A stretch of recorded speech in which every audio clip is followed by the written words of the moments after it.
In 1972, a historic moment unfolded as Tottenham Hotspur triumphed in the inaugural UEFA Cup, etching their name into European football history. Join us as we unravel the tale of triumph, where under the astute leadership of Bill Nicholson, a squad of legends etched their names in the club's rich history.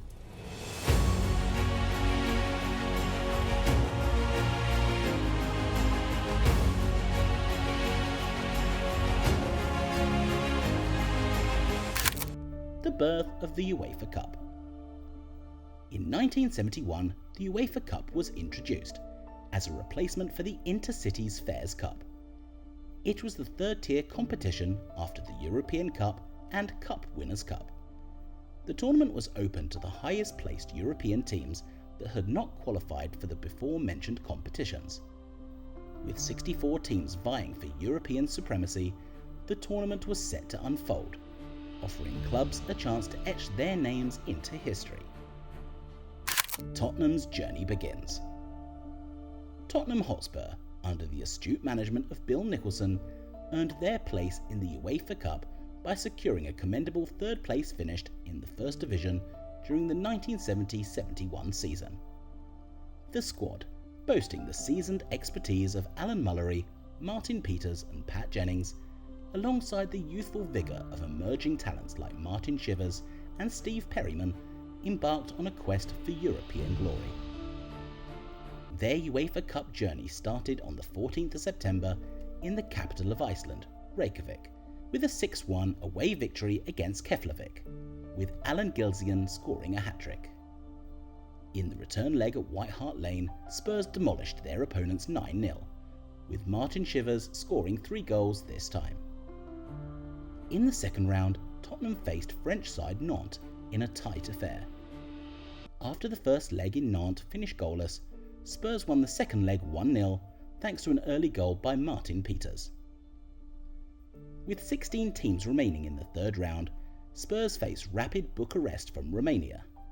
Tottenham Hotspur won 5-0 on aggregate. In the quarter-finals, another Romanian opposition awaited, UTA Arad. After a 2-0 away win in Arad, a 1-1 draw in the home fixture was enough to secure a spot in the semi-finals. In the semis, the Italian giants AC Milan awaited. The first leg was played at White Hart Lane on the 5th of April. The visitors took the lead through Romeo Benetti in the 25th minute. Just 8 minutes later, Steve Perryman equalised, and the teams were level at half-time. In the 61st minute, Sogliano was sent off for the visitors, and just 3 minutes later, Perryman added his second goal to bring Spurs the victory in the first leg. With a 1-goal advantage going into the second leg at the San Siro, Tottenham started the game strong, and Alan Mullery scored an opening goal 7 minutes into the game.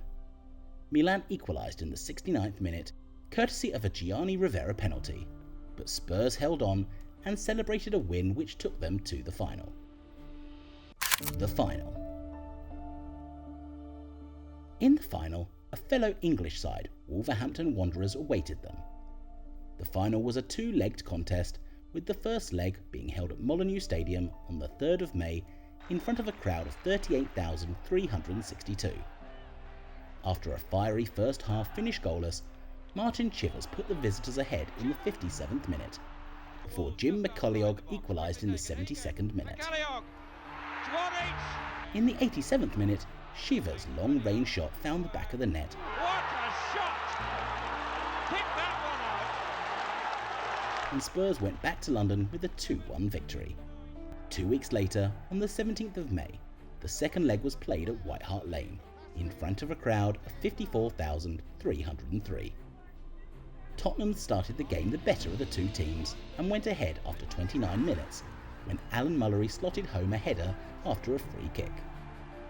5 minutes before half-time, Dave Wagstaff's long-range strike found the back of the net, and the teams were level at half-time. There were no more goals scored in the second half, and Spurs held on to an aggregate lead to secure the victory. The final whistle marked scenes of jubilation as Tottenham's players celebrated their historic UEFA Cup victory. Spurs became the first team to win the newly inaugurated UEFA Cup.